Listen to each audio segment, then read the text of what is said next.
నమస్కారం. Big debate ప్రత్యేక చర్చ కార్యక్రమానికి స్వాగతం. ఆంధ్రప్రదేశ్తో పాటు తెలంగాణలో పట్టభద్రుల అలాగే ఉపాధ్యాయ ఎమ్మెల్సీ ఎన్నికలు పూర్తయిపోయి కౌంటింగ్ కేవలం ఇక ఒక కరీంనగర్కి సంబంధించినటువంటి గ్రాడ్యుయేట్ కాన్స్టిట్యున్సీ ఓటింగ్ ఒకటే జరుగుతుంది. మిగతా అన్ని చోట్ల ఫలితాలు వచ్చాయి. వివిధ సంఘాలకి లేదంటే పార్టీలకు సంబంధించిన నాయకులు గెలిచారు. అయితే దాదాపు పట్టభద్రుల నియోజకవర్గాల్లో 10% పైగా ఓట్లు చెల్లని ఓట్లుగా మారుతున్నాయి. అలాగే ఉపాధ్యాయ ఎమ్మెల్సీలకు సంబంధించి 5% ఓట్లు, ఒక 20,000 ఓట్లుంటే దాదాపు 1000 ఓట్లు చెల్లకుండా ఉపాధ్యాయుల కాన్స్టిట్యున్సీలో ఉంది. అలాగే 2 లక్షల ఓట్లుంటే అందులో పట్టభద్రుల కాన్స్టిట్యున్సీలో 20,000 ఓట్లు చెల్లకుండా ఉన్నాయి. దాదాపు ప్రతి చోట అదే పరిస్థితుంది.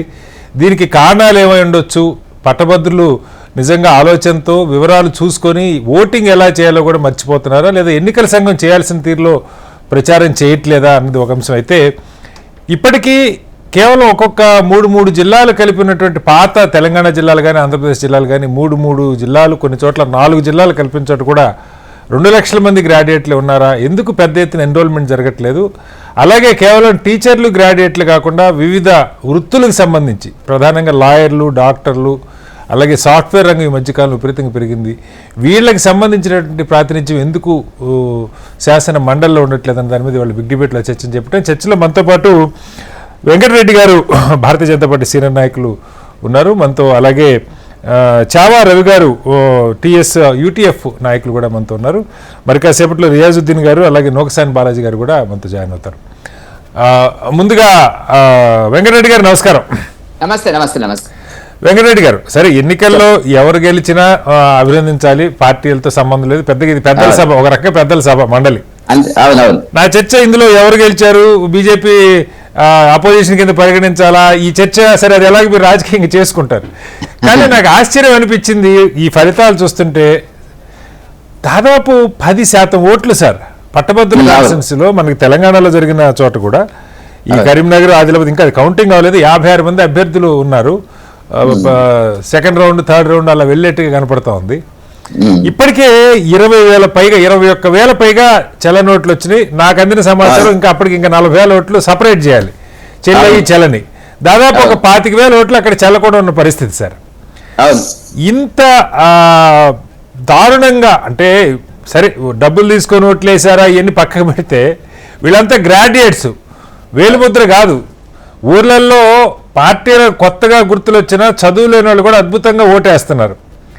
ఈ ఎమ్మెల్సీ ఎన్నికల ఓటింగ్ బ్యాలెట్ పేపర్కి వచ్చేసరికి ఏం జరుగుతుంది? అలవాటు పోయిందా, లేకపోతే ఈ నంబర్లు రాయటంలో మర్చిపోయి టిక్కులు పెట్టడం, లేదంటే ఆల్ఫాబెట్స్లో రాయటం, ఎక్కడ సమస్య ఉంది సార్ మీ అనుభవాలు? 10% ఓట్లు అంటే చిన్న విషయం కాదు సార్. 20,000-25,000 ఓట్లు చెల్లకపోతే అవే నోటాకేయాలనుకునే కాదు, వాళ్ళు ఎవరో ఒకరికి వేద్దాం అనుకొని ఆ వేసే దానిలో ప్రయారిటీలు రాయటంలోనూ ఎక్కడో తప్పులు జరుగుతున్నాయి. మీ అనాలిసిస్ ఏంటి వెంకటరెడ్డి గారు? ఒక్కటి సార్, ఇప్పుడు మీరు పెట్టిన చర్చ నిజంగా అర్థవంతమైనటువంటి చర్చ నా దృష్టిలో. ఎందుకంటే ఈ ఎన్నికలు వచ్చినప్పుడు సాధారణంగా ఎవరు గెలిచారు, ఎవరు ఓడారు, కారణాలు ఏంది, ఏ పార్టీ అనేటువంటిది మనం చర్చలో పాల్గొంటున్నాము. మీరు కండక్ట్ చేస్తున్నారు, మేము పార్టిసిపేట్ చేస్తున్నాము. కానీ ఈ చర్చ మూలంలో, ఈ సందర్భంలోనే ఈ మూలంలోకి వెళ్ళవలసినటువంటి అవసరం ఉంది అన్నది చాలా గంభీరమైనటువంటి సమస్య. 10% పట్టభద్రులు ఓటు వేయలేనటువంటి పరిస్థితిలో ఉన్నారు అంటే సరిగ్గా ఓటు వేయలేని పరిస్థితులు, సరిగ్గా ఓటు అసలు రెండవది మీరు గుర్తుంచుకోవాల్సింది, చాలా మంది రిజిస్ట్రేషన్ కూడా చేసుకోవడం లేదు. చేసుకున్న వాళ్ళలో 10% ఓటు రావడం లేదు. సరే వచ్చిన దాంట్లో మళ్ళీ మీకు చెల్లుబాటు గాలి ఓట్లు అనేటువంటిది రావడం అనేటువంటిది జాగ్రత్తగా మనం ఆలోచించవలసిన అంశమే సమాజంలో ఇవాళ. ఎందుకంటే ఈ బహుశా ఇది రావడానికి కారణం ఏంటంటే వాళ్ళకి సరి అయినటువంటి సమాచారం కూడా ఉండడం లేదు. ఎలక్షన్ కమిషన్ మీరు అన్నట్టుగా ఒక భాగం అయితే అభ్యర్థులు, పార్టీలు కూడా దీనికి బాధ్యత తీసుకోవాల్సిన అవసరం ఉంది. వాళ్ళు ఎక్కడెక్కడో ఉంటారు, ఓటు అంటారు, వాళ్ళకి ఏదో రకరకాలుగా ఆ ఓటు గురించి చెప్పేటువంటి పద్ధతి లేకపోవడం వల్ల బాధాకరమైన అంశమే. ఎందుకంటే సాధారణంగా 10% ఓట్లు అంటే ఇది టీచర్స్ లో కొద్దిగా తక్కువ ఉన్నది. 5% అంటే ఇప్పుడు వరంగల్ కాన్స్టిట్యున్సీ, నల్గొండ కాన్స్టిట్యున్సీ సంబంధించినంత వరకు 650-700 ఓట్లు చెల్లుబాటుగానే గుర్తున్నటువంటిది. మరి అదే విధంగా ఇక్కడ కూడా కరీంనగర్ లో కూడా అదే జరిగింది. ఇప్పుడు దీన్ని ఆలోచిస్తే మనకు కనపడుతున్నటువంటిది ఏంటంటే చాలా మంది నాకు నిన్న మొన్న కనపడేటువంటి ఓటర్స్ లో ఏంటంటే కొంతమంది ఇంటూ మార్క్, మీరు అన్నట్టు ఇంటూ మార్క్ పెట్టడము, రైట్ మార్క్ పెట్టడము, 1 రాసే బదులుగా 0-1 రాయడము, 0-2 రాయడము, రకరకాలుగా రాసినారు. మన పేర్లు రాయడం ఇవన్నీ కూడా ఆల్రెడీ, ఎందుకంటే వీళ్ళు బ్యాలెట్ ప్రిఫరెన్షియల్ సిస్టమ్ కాబట్టి వాళ్ళు ఆటోమేటిక్ గా నెంబర్స్ వేస్తారు అనేటువంటి దాని కింద మనకు ఉన్నటువంటి ఒక అభిప్రాయం. కాకపోతే ఏంటంటే అది సరైన పద్ధతుల్లో సమాచారము ఓటర్స్ కి వెళ్ళలేదు అనేటువంటిది మనకు అర్థమవుతుంది. దానికి సంబంధించి ఎలక్షన్ కమిషన్ గానీ పార్టీలు గానీ జాగ్రత్త పడవలసినటువంటి అవసరం ఉంది. వాస్తవానికి మామూలుగా తెలియని ఓటర్స్ ఇప్పుడు గ్రామ ప్రాంతాల్లో మీకు తెలుసు, గ్రామ ప్రాంతాల్లో బాగా వేస్తున్నారు వాళ్ళు, ఓటర్ కరెక్ట్ గా ఇంకా రావడం లేదు. చదువుకున్న వాళ్ళకి వచ్చేటప్పటికి మరి ఎక్కడో విద్యా సంబంధమైనటువంటి దాంట్లో దీంట్లో చదువుకున్నటువంటి వాళ్ళు, నిజమైనటువంటి అర్హత ఉన్న వాళ్ళు అంటే నేను అనడం లేదు వాళ్ళను, డిగ్రీ మాత్రం ఉంది కానీ సరి అయినటువంటి పరిజ్ఞానం లేనటువంటి వాళ్ళు రకరకాలుగా, అంటే మళ్ళీ మన మూలంలోకి వెళ్ళవలసి వస్తుంది. విద్య రియాజ్ గారు ఉన్నారు ఇంకా దాంట్లో, ఆయన బాగా వీటన్నిటి కూడా చాలా ట్రైనింగ్ ఇచ్చినటువంటి వ్యక్తి, ఆయన ఇంకా కొంత బాగా చెప్పగలుగుతారు. కాబట్టి ఏదైనప్పటికీ కూడా మనకు ఉన్నటువంటి అభిప్రాయం ప్రకారంగా ఇది ఇట్లా జరగకూడదు. సమాజంలో ఓటు అనేటువంటిది విలువైనటువంటిది. ఒకసారి ఓటు చదువుకున్న వాళ్ళు నిజానికి కూడా గుర్తు ఎందుకు రాలేదు దీంట్లో, మనం గుర్తు పెట్టాలి. అన్నిటి మామూలుగా గుర్తు, పార్టీల గుర్తు, ఏదో గుర్తు, వాళ్ళకి ఇచ్చినటువంటి గుర్తుతో ఓటు వేస్తారు. కానీ చదువుకున్న వాళ్ళు కాబట్టి కాకుండా వీళ్ళకు ప్రిఫరెన్షియల్ సిస్టమ్ కాబట్టి మనకి ఈ పద్ధతిలో మనం వెళ్ళాము. కానీ ఏదైనప్పుడు కూడా మీరు అన్నటువంటి చర్చ ఏదైతుందో బాధాకరమైనటువంటిదే. ఓటు అనేటువంటిది చాలా విలువైనది. అది మనం వేసేటప్పుడు అది బతికి ఒక వ్యక్తిని ఒక సమాజంలో ఒక ప్రజాప్రతినిధి ఎన్నుకునేటువంటి దాంట్లో ప్రధాన పాత్ర వహించాలి తప్ప మనకే ఓటే రాదు అనేటువంటి పద్ధతి. ఇది గతంలో కూడా కొంతమంది ఎమ్మెల్యేలు చూస్తున్నాం. మీరు అంటే అట్లాగే సార్, ఇప్పుడు పార్టీలేమో, ఇప్పుడు మీరు ఏ పార్టీలైనా, పార్టీలు కానీ సంఘాలు కానీ అభ్యర్థులు కానీ ఎవరైనా ఓటర్ దగ్గరికి వెళ్ళినప్పుడు ఈ ప్రిఫరెన్షియల్ మీరు రెండో వేరే వాళ్ళకి పెట్టండి ఎన్నేం చెప్పరు, అయ్యా ఒకటే ఓటయ్యి నాకే ఏం చెప్తారు, అంతకంటే వేరే ఏం చెప్పరు. ఎగ్జాక్ట్లీ క్యాండిడేట్ ని కలవడము, రకరకాల పద్ధతుల మాట్లాడము, రావడము తప్ప ఓటు గురించి మీరు ఇట్లా ఉంటది బ్యాలెట్ పేపర్ ఈ రకంగా ఉంటది, మన అభ్యర్థి పేరు ఇది, మన అభ్యర్థికి వేయండి. సాధారణంగా ఏ పార్టీ వాళ్ళు ఏం చెప్తారు, అభ్యర్థికి మీ ఇష్టమైన అభ్యర్థికి వేయండి, లేదు మీకు ఒకవేళ వీలు కానట్టయితే మళ్ళీ రెండో ఓటన్నా మాకు వేయండి అనేటువంటి పద్ధతుల తీసుకొస్తారు. కాబట్టి ఆ రకంగా అది మనకు ఒక రకంగా బాధాకరమైనటువంటి అంశమే. దీనికి ఏ రకంగా సంస్కరణ, ముఖ్యంగా ఎలక్షన్ కమిషన్ కూడా ఇప్పుడు యాడ్స్ ఇవ్వచ్చండి. ఇప్పుడు పేపర్లలో ఒక 2 రోజులు ఇది ఒక ఫ్రంట్ పేజ్ యాడ్, పెద్ద ఖర్చు కాదు కదా ఎలక్షన్ కమిషన్ కు సంబంధించినటువంటిది, యాడ్ ఇచ్చి ఈ రకంగా చేయాలి, ఇది చేయకూడని పనులు చేసే పనులు అంటే కొత్త ప్రజల్లో వెళ్ళేటువంటి అవకాశం ఉంటది. అది జరిగినట్టుగా లేదు నా దృష్టిలో అయితే, రాలేదు దానికి సంబంధించి. కాబట్టి మీరు అన్నట్టు ఇది కొంత ఆలోచించవలసినటువంటి అంశం. రైట్ సార్, మళ్ళీ వస్తాను మీ దగ్గరికి వెంకటరెడ్డి గారు. రియాజుద్దీన్ గారు, ఇప్పుడే సార్ చెప్పారు మీరు చాలా మందికి శిక్షణ అవన్నీ ఇస్తూ ఉంటారు. ఎక్కడ ఈ గ్రాడ్యుయేట్స్లో నిజంగా బాధ అనిపిస్తుంది. టీచర్స్ కూడా 5% టీచర్స్లో, అంటే పిల్లలకి ఏది ఎలా రాయాలో చెప్పే టీచర్స్ 5% ఓట్లు ఇన్వాలిడ్ అయినాయి టీచర్స్వి. గ్రాడ్యుయేట్స్లో దాదాపు 10% ఓట్లు ఇన్వాలిడ్ అవుతున్నాయి సార్. వేల ఓట్లు గ్రాడ్యుయేట్ కాన్ఫరెన్స్లో 20,000 ఓట్ల పైగా, ప్రతి చోట 20,000 ఓట్లు చెల్లకుండా పోతా ఉన్నాయి. ఎక్కడ కన్ఫ్యూజ్ అవుతున్నారు? లేదంటే వీళ్ళు పార్టీలు చేసే ప్రచారంలో లోపం ఉందా, లేకపోతే ఎన్నికల సంఘం సరైన రీతిలో వాళ్ళకి తెలియజెప్పట్లేదా? పోలింగ్ బూతుల దగ్గర కనీసం ఆ డిస్ప్లే మీకు నచ్చిన ఆర్డర్లో ఇది పెట్టండి అనో, అసలు కమ్యూనికేషన్లో ఎక్కడ లోపం ఉందా, లేదా వీళ్ళే పట్టించుకోవట్లేదా? మీ అబ్జర్వేషన్ ఏంటి సార్? రియాజుద్దీన్ గారు. శ్రీనివాసరావు గారు చెప్పండి. మొట్టమొదటిసారిగా నాకు మిగతా ప్యానెల్ మెంబర్స్ అందరూ కూడా మీకు అవకాశం ఇచ్చారు ఒక మంచి విషయం మీద మాట్లాడేందుకు. చెప్పండి.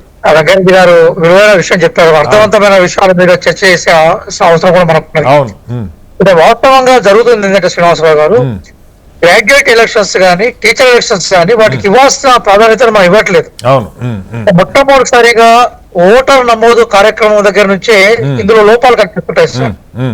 ఆశ్చర్యం ఏంటంటే మిగతా సందర్భాల్లోనూ ఓటు ఎమ్యూనిటీస్ వచ్చేసి ఓటు నమోదు చేసుకుంటారు. గ్రాడ్యుయేట్ ఎలక్షన్స్ ఏదైనా ఈ గ్రాడ్యుయేట్ అయిపోయిన ఓటు నమోదు చేసుకోవాలి. కాబట్టి నాకు తెలిసి మన దగ్గర ఉండే గ్రాడ్యుయేట్స్ లో ఒక 40% అంటే 30 to 40% మాత్రమే ఎన్రోల్ చేసుకుని ఓటు వేసే అంత కూడా ఉండదు అనుకుంటాను సార్. మీరు ఒకసారి 20%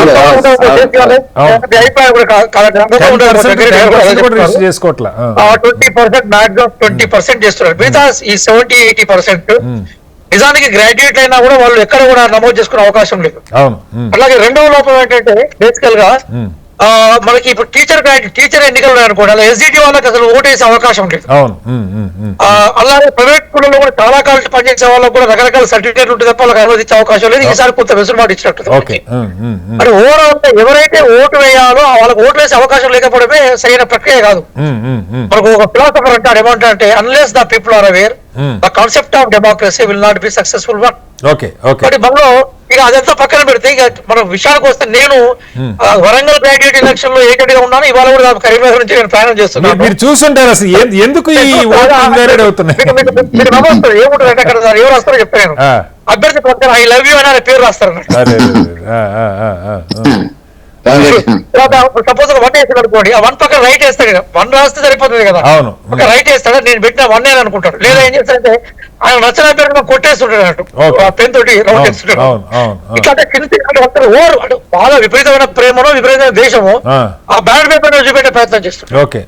రెండోది ఏంటంటే, ఫస్ట్ నుంచి కూడా ఒక విషయం ఉంది. సరే, మామూలుగా బ్యాలెట్ పేపర్ యూజ్ చేసినప్పుడు మనకు ఉండే ఒక లోపం ఏంటంటే, దాని మలిచే క్రమంలో దాని శిల ఏదైతుందో అటు ఇటు అంచే అవకాశం ఉంటా ఉంటుంది. మలచడం కూడా ఒక ఆర్కే. ఇవాళ కరీంనగర్ అది 50 అభ్యర్థులు ఉన్నారంట. చాలా వేశారంట. దాదాపు 25,000 పైగా ఇన్వాలిడ్ ఓట్లు అయినాయి. మీరు అన్నట్టుగా ఏంటంటే, ఒకటి ఫస్ట్ శాసన మండలి అనే లోపలికి ఎంటర్ అయ్యే వాళ్ళని, అంటే ఇట్లా టీచర్స్ వైపు నుంచి కానీ గ్రాడ్యుయేట్స్ వైపు నుంచి కానీ రాజకీయ పార్టీ మాట్లాడలేదు ఈ సందర్భంలో. వాటి పార్టీలకు అతీతంగా ఎన్నుకుంటే బాగుంటుందని నా అభిప్రాయం సార్. నేను వ్యక్తిగతంగా అభిప్రాయపడుతున్నాను. ఎందుకంటే ఎందుకంటే టీచర్లకు సంబంధించిన సమస్యలు టీచర్లకే తెలుసు, బయటలో తెలిసే అవకాశం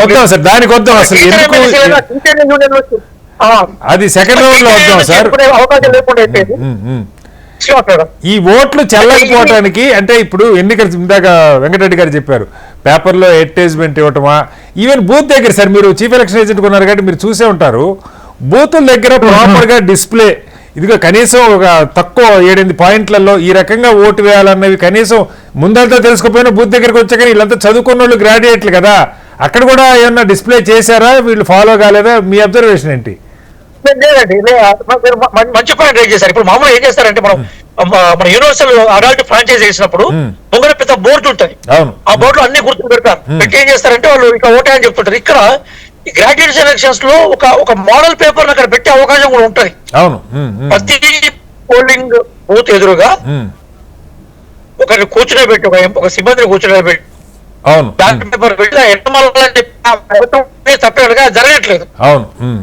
అంటే మామూలుగా సరే, ఇప్పుడు గ్రాడ్యుయేట్ ఎలక్షన్ లో ఉంటే ఒక లోపం ఉంటుందంటే చాలా విశాలమైన జియోగ్రఫికల్ ఏరియా కూడా జరిగిందండి.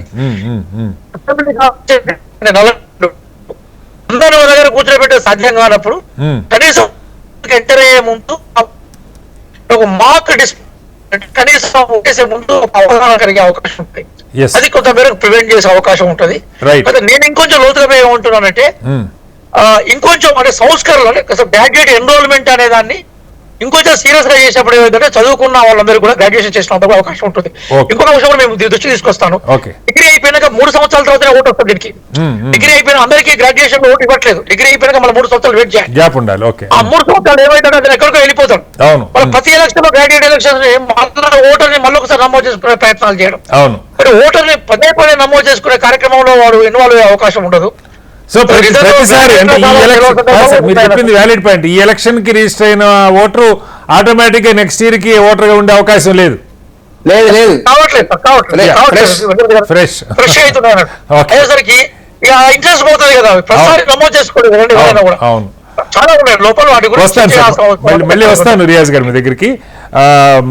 బాలాజీ గారు మీరు చాలా చాలా ఎన్నికల్లో మీరు పార్టిసిపేట్ చేస్తున్నారు, మీకు అవగాహన ఉంది. బాలాజీ గారు, ఇది పార్టీలు ఏమన్నా కానివ్వండి మనం పక్కకు పెడదాం, కానీ ముఖ్యంగా గ్రాడ్యుయేట్స్ కాన్స్టిట్యున్సీ అనేసరికి అది ఒక టీచర్లు అంటే సరే కనీసం సంస్థాగతంగా వాళ్ళకి ఒక ఎవరికి ఎలిజిబిలిటీ ఇచ్చారు ఎవరికి ఇవ్వలేదని పక్కకు పెడితే ఆ ఉపాధ్యాయ సంఘాలు ఉంటాయి, వాటిలో కాస్త బలమైన నాయకత్వం ఉంటుంది. ఆ ఉపాధ్యాయ సంఘాల్లో వాళ్ళనే పార్టీలు కూడా యూజువల్గా సపోర్ట్ చేసే పరిస్థితి, వాళ్ళకి ఇష్టం వచ్చిన సంఘానికి సంబంధించిన అభ్యర్థిని. బట్ గ్రాడ్యుయేట్ కాన్స్టిట్యున్సీకి వచ్చేసరికి పూర్తిగా పెద్ద పెద్ద ప్రొఫెసర్లు, నేను గెలిచిన అభ్యర్థులు నేను ఎక్కడ ఏ పార్టీ నుంచి ఏ రాష్ట్రాల్లో ఇక్కడ తెలంగాణలోని ఏపీలోని గెలిచిన వాళ్ళు తక్కువని కాదు, అసలు రిప్రజెంటేషనే మనకి 20% కూడా ఉండట్లా. ఇప్పుడు మూడు జిల్లాలు సార్ మీకు ఉభయ గోదావరి జిల్లాలు తీసుకుంటే దాదాపు బోల్డ్ అంత జనాభా, దానిలో గ్రాడ్యుయేట్లు కనీసం 10 లక్షల మంది పైన ఉంటారు. కృష్ణా గుంటూరు కూడా అదే పరిస్థితి ఉంటుంది. దానిలో 1.5-2 లక్షల ఓట్లే ఎన్రోల్ అవుతా ఉన్నాయి. ఇది ఒక అంశం. అయితే వాళ్ళు ఓటేయటంలో ఇప్పుడు నంబర్ ఎక్కువ ఉంటే మిస్ అయితే కూడా ప్రయారిటీ 1 పెట్టి ఊరుకుంటే ఓకే, 2 పెట్టి ఊరుకుంటే 1, 2 పెట్టి 4 పెట్టాడు అనుకోండి ప్రయారిటీ, ఆ ఓట్లు చెల్లుబాటు కావా, లేకపోతే ఇద్దరికి 1 రాస్తే ఇవి అసలు ఓటర్లకి తెలుస్తున్నాయా? ఇది పూర్తిగా పార్టీలు ఎత్తిన పడింది. ఇప్పుడు పార్టీలు ప్రచారం చేసుకోవటం వేరు, పార్టీలే ఎన్రోల్మెంట్ కూడా చేయించుకోవాలి, అభ్యర్థులే పోటీ చేసే అభ్యర్థులే ఎన్రోల్మెంట్ చేయించుకోవాలంటే ఎలా చూడాలి? బాలాజీ గారు నమస్కారం అండి. పార్టిసిపేట్ చేసినటువంటి పెద్దలందరూ కూడా ప్రత్యేక నమస్కారాలు. ఒకటి, ఇవాళ ఎన్నికలు, భారత ఎన్నికలు మాత్రము చాలా సంస్కరణ రావాల్సినటువంటి అవసరం ఉంది. అది తప్పనిసరిగా ఓటర్స్ నుంచి జనరల్ సాధారణ ఓటర్లు ఏదైతే ఉందో అది గ్రాడ్యుయేట్స్ లో కూడా ఉండాల్సినంత మార్పు ఉండటం లేదు. అది చాలా దురదృష్టకరమైనటువంటి సంఘటన. They are not taking seriously. ఒకటి, కంటెస్ట్ చేసిన అభ్యర్థి కష్టపడి వాళ్ళందరినీ చేర్చుకునేటువంటి పరిస్థితి వస్తుంది. ఇందాక రియాజ్ గారు చెప్పినట్టు, ఒకటి, ఈ సంవత్సరం ఓట్లు ఈ ఎలక్షన్ ఉంటే నెక్స్ట్ టైం దాకా మళ్ళీ ఫ్రెష్ గా ఎన్రోల్ కావాలి. రెండవది, ఈ గుర్తులు ఏదైతే ఉన్నాయో వాళ్ళు టిక్ మార్క్ ఒకటి ఎందుకు లోపం జరుగుతుందంటే, వీళ్ళు వినేటప్పుడు మేము చదువుకున్నాం కదా మాకు తెలీదా అని వినేటప్పుడు వినకపోవటం ఒకటి. రెండవది, ఇచ్చినటువంటి పాంపులెట్ ని సక్రమంగా చూడకపోవటం ఒకటి. బికాస్ ఇగ్నోరెన్స్ ఏంటంటే ఏం ఓటు వేయలేము అనుకుంటా పోతాం. నేనే ఓటుకు పోయాను అనుకోండి, అన్ని తెలిసినా కూడా అక్కడికి పోయలేదు. ఒక ఎంబ్రాసింగ్ గా కొంత సైకలాజికల్ గా ఏదో కొంత ఎంబ్రాస్మెంట్, ఎగ్జామ్స్ కు పోతే ఎలా ఉంటుందో ఈ ఓటుకు వెళ్ళిపోయినప్పుడు తప్పు చేస్తే తప్పే చేసి వస్తాడు ఒకటి. ఇంకొంచెం అంత రెస్ట్రిక్టెడ్ కాకుండా ఒకటేస్తే ఆ ఒకటికి కొంచెం కింద రోమన్ లెటర్ లాగా వేస్తామో లేకపోతే ఇంకొక రకంగా వేస్తాం చూడండి, ఒకటి అది కూడా వేయకూడదు, టిక్కు కొట్టకూడదు. ఏదో కొంచెం లిబరలైజ్ చేయాల్సిన అవసరం. లిబరలైజ్ చేస్తే కొట్లాట్లు అవుతాయి సార్, బూతుల సమస్య అది. అంటే మీకు ఒకటి ఏం చెప్పొచ్చు అంటే, ఇప్పుడు టిక్ చేస్తారు, అవును, టిక్ చేసినా ఆయన ముందు ఎవరు ముందు ఏదో ఉంటే అదే కదా. అవును, ఒకటి సరే. ఒకటి ఇంకొంచెం మార్పు రావాల్సిన అవసరం ఒకటి ఉంది. గ్రాడ్యుయేట్స్ ఎన్నికల్లో వాళ్ళు ఇంకా సీరియస్ గా తీసుకోవాలండి, తమ ఓటును సక్రమంగా వినియోగించుకోవాలి. అందుకే నేను ఏమంటానంటే, బహుశా నేను ఒక రాజకీయ పార్టీలో ప్రధానమైనటువంటి లీడర్ గా ఉన్నప్పటికీ నా ఫీలింగ్ అయితే, నా వ్యక్తిగత ఫీలింగ్, భారత రాజకీయాల్లో ఇంకా కొన్ని సంస్కరణ రావాలి, కొంత అవేర్నెస్ రావాలి. ప్రజాస్వామ్యం కోసం అందరం కూడా కంకణం కట్టుకోవాలి. ఇప్పుడున్న సిచ్యువేషన్ కంటే ఇంకా డిఫరెంట్ గా మాత్రం రావాలండి. ఇది నా personal opinion, beyond politics, beyond political parties. ఓకేనా? ఎందుకంటే బీయింగ్ ఎడ్యుకేటెడ్ గా మనం సమాజానికి ఒక మార్గం చూపించాల్సిన విద్యావేత్తలుగా ఉండి, గ్రాడ్యుయేట్స్ అంటే గ్రాడ్యుయేట్స్ తాగిపోయే వాళ్ళు. They are also teachers, they are also IPS, all the concerned above graduates అయిన తర్వాత కూడా డిఫరెంట్ పొజిషన్ లో కూడా still they are being a graduate, they have a vote అన్నమాట. వాళ్ళే సమాజం గురించి ఆలోచించకపోతే ఎవరు ఆలోచిస్తాడు? ఇప్పుడు ఇక్కడ రాజకీయ నాయకుడు కష్టపడి 6 నెలలు 3 నెలలు చేర్చుకుంటే గానీ తెలియదు, చేర్చుకొని అది పెద్ద కసరత్తు. పెద్ద అసెంబ్లీ ఎన్నికల కంటే వీటి కష్టం ఎక్కువ సార్ క్యాండిడేట్ల పరంగా. ఏ ఉద్దేశం కోసం అయితే మన పెద్దలు రాజ్యాంగంలో మామూలుగా ఇది మండలిని ఏర్పరుస్తున్నారు, ఆ పర్పస్ నెరవేరే విధంగా ఓటర్ ముందుకు రావాలండి. ఎందుకంటే శాసనసభలో జరిగేటువంటి ఏదైతే ఉన్నాయో దాన్ని శాసన మండలిలోకి వచ్చినప్పుడు పెద్దల సభని ఏదైతే అంటున్నారో ఆ పెద్దల సభలో ఒక బ్రహ్మాండమైనటువంటి వివరణాత్మకమైనటువంటి సందేశాత్మక డిస్కషన్ జరగాలి. సమాజానికి భిన్న కోణంలో చూసి అక్కడ ఏదైనా పొరపాట్లు జరిగితే లేకపోతే మీరు సమస్య ఒక సలహా ఇచ్చే విధంగా రావాలి. Still not happening. అది ఇంకా మనం ఆలోచించాలి, ఇంకొంచెం సంస్కరణ రావాలి. విద్యావంతులుగా ఉండేవాళ్ళు చాలా సీరియస్ గా సమాజం గురించి ఆలోచించాలి. వాళ్ళ ప్రతి ఒక్కరు ఎవరైతే గ్రాడ్యుయేట్ ఉన్నారో వాళ్ళ ఓటు నమోదు చేసుకునే వరకు వాళ్ళు తప్పించాలి. నోబడి పొలిటీషియన్ వచ్చేది ఏంటంటే మన దగ్గరికి మన ఓటే తీసుకొని అప్లై చేసుకుని మన ఓటు వేయడానికి వెళ్ళాలి, మళ్ళీ వెనకబడి ఓట్లు వేయించుకోవాలి. పొలిటికల్ పార్టీలో నేను మాట్లాడటం అది సరైనదో కాదు నాకు. ఈ బాధలు అందరూ అన్ని పార్టీల బాధలే, మీ ఒక్క పార్టీ కదా, అన్ని పార్టీలకు ఇదే బాధ కదా. అన్ని పార్టీలకి నాట్ ఓన్లీ ఫర్ వన్ అండి, అన్ని పార్టీలకి అందరూ బాధలు పడ్డారు. ఏంటి ఆ పరిస్థితి? కాబట్టి నేనైతే మేధావులకి, విద్యావంతులకి, గ్రాడ్యుయేట్స్ అందరికి అప్పీల్ చేస్తుందంటే మీ ద్వారా, ఈ లైవ్ డిబేట్ ద్వారా, ఇది రెస్పాన్సిబిలిటీ తీసుకుని సమాజ చైతన్యం కోసం, ఓకే సమాజంలో ఒక మంచి అభివృద్ధి కోసం, ఒక మంచి రాజకీయమైనటువంటి పరిస్థితి కోసం ఓకే అందరూ మనం ఇన్వాల్వ్ కావాలి, పార్టిసిపేట్ చేయాలి. ఇది మంది అనుకొని తీసుకోవాలి. ప్రతి ఓటుని విలువగా చూడాలి. ఎస్ సమాజంకి మనం ఒక చైతన్య దీపాలుగా మిగలాలి. కాబట్టి జరుగుతున్న కొన్ని చిన్న ఉన్నాయి, భవిష్యత్తులో మార్పులు జరుగుతాయని భావిస్తాను. ఓకే ఇంకొంచెం చేంజెస్ రావాలి. ఇంకొకటి ఏంటంటే ఒకటి మాత్రం వస్తాం, ఎన్నిటికంటే కూడా బూత్ లోకి వెళ్ళిన తర్వాత తొట్టుపాటుకు లోనయ్యి ఓకే ముందు సరిగా చూసుకోకుండా నేనే అనుకుంటానండి. ఒక కన్ఫ్యూజన్ వచ్చే సందర్భాలు కూడా ఉంది. అంటే హిపోక్రసీ కాకపోతే ఇగో మనం వదిలేస్తే మనం ముందు చూడమండి, వెళ్తాం బూత్ లోకి వెళ్ళినాక ఏం పెట్టాలబ్బా అని డౌట్ వస్తుంది. అలా చిన్న ఆ పొరపాటు వలన కొన్నిసార్లు తప్పు జరుగుతుంది. పోయిన తర్వాత కొంచెం ఎంబ్రాసింగ్ సిచ్యువేషన్ వల్ల కూడా కొన్ని పొరపాట్లు చేస్తున్నారు. ఇంకో పొరపాటు చేస్తారు. అడగటానికి కూడా కాస్త ఈగో ఫీల్ అవుతారు. క్లారిటీ ఎట్లా ఓటేయాలని అడగటం ముందు పోయేదాకా చూసుకోరు. స్కిప్ అయిన తర్వాత రెండోసారి ఎట్ట వేయాలని అడిగితే ఆయన తెలియదు అనుకుంటారేమో. మన ఇండియన్ సొసైటీలో హిపోక్రసీను ఇవన్నీ కొంచెం ఎక్కువ అండి. ఇతర వేరు మనం వేరు. మనం అంతా తెలిసినట్టు డాంపికంగా ఉండడానికి ప్రయత్నం చేస్తాం, తెలియదని చెప్పరు. ఉపాధ్యాయ సంఘాలు మీరు రిప్రజెంట్ చేస్తున్నారు, తెలంగాణ TSUTF అధ్యక్షులుగా ఉన్నారు. ఉపాధ్యాయులు కూడా రవి గారు 5% దాకా 20,000 ఓట్లుంటే 1000 ఓట్లు చలని చాలా చోట యావరేజ్గా, నేను కొంచెం అటు ఇటు ఉండొచ్చు. ఏంటి దీన్ని అసలు ఎందుకు జరుగుతుంది ఈ పొరపాటు? మీరు పూర్తిగా సంఘాల్లో ఉన్నారు కాబట్టి మీకు మరింత లోతుగా తెలిసే అవకాశం ఉంటుంది. ఏంటి మీ అబ్జర్వేషన్ ఏంటి సార్? ఇప్పుడు బాలాజీ గారు చెప్పింది ఒక పాయింట్ కూడా వ్యాలిడ్ పాయింట్ ఏంటంటే, కొంత అక్కడికి వెళ్ళిన తర్వాత టెన్షన్ ఫీల్ అయ్యి, ఫస్ట్ టైం ఓట్ చేసే వాళ్ళు కొంత టెన్షన్ ఫీల్ అయ్యి ఓటింగ్ లో ఎక్కడ వేయాలనేటువంటి. అయితే ఏంటంటే నాకు తెలిసి ఇక్కడ టీచర్స్ కాన్స్టిట్యున్సీ నల్గొండ కాన్స్టిట్యున్సీలో కానీ కరీంనగర్ కాన్స్టిట్యున్సీలో కానీ చూస్తే 2% ఉంది. 700 అవి కూడా తక్కువ కాదు కదా సార్, ఉన్న ఓట్లే తక్కువ. 460 votes, 25,460 votes, 2%. ఏంటంటే అవి కూడా ఎందుకు అవుతున్నాయంటే, ఒకటి ఓటింగ్ ప్యాటర్న్ విషయంలో టీచర్స్ గా ఈ మధ్య కాలంలో ఎడ్యుకేట్ చేస్తున్నాను. గతం కంటే పోల్చుకుంటే ఈసారి తగ్గింది. ఓకే ఓటింగ్ లో ఇన్వాలిడ్ ఓట్స్ తగ్గింది. అయితే దాంట్లో ఏంటంటే టీచర్ ఓటింగ్ లో ఎట్లా ఉంటుందంటే, ఇప్పుడు మన పోస్టర్లు స్టిక్కర్లు మేము స్కూల్స్ లో ప్రచారం చేసేటప్పుడు మొదటి ప్రాధాన్యత అని ఒకటేసి చుట్టూ బ్రాకెట్ పెట్టారు ఇట్లా ఉంటాయి. సో అది వాళ్ళు సహజంగా ఏంటంటే మనకి ఇప్పుడు నంబరింగ్ వేసేటప్పుడు 1 వేసిన తర్వాత బ్రాకెట్ పెట్టడం, డాట్ పెట్టడం, రౌండ్ చేయడం ఇట్లాంటివి టీచర్లకి ఇంకా అలవాటు ఎక్కువ ఉంటుంది. ఫుల్ స్టాప్ పెట్టడం, బ్రాకెట్లు పెట్టడం. అక్కడికి వెళ్ళిన తర్వాత ఓట్ చేసేటప్పుడు కూడా సహజంగా అట్లాంటి ప్రయత్నాలు చేస్తున్నారు. అయితే ఈసారి అట్లాంటి వాటిని ఏంటంటే రౌండ్ చేసినా కూడా వాటిని కన్సిడర్ చేశారు, దానివల్ల ఇంకా తగ్గినాయి.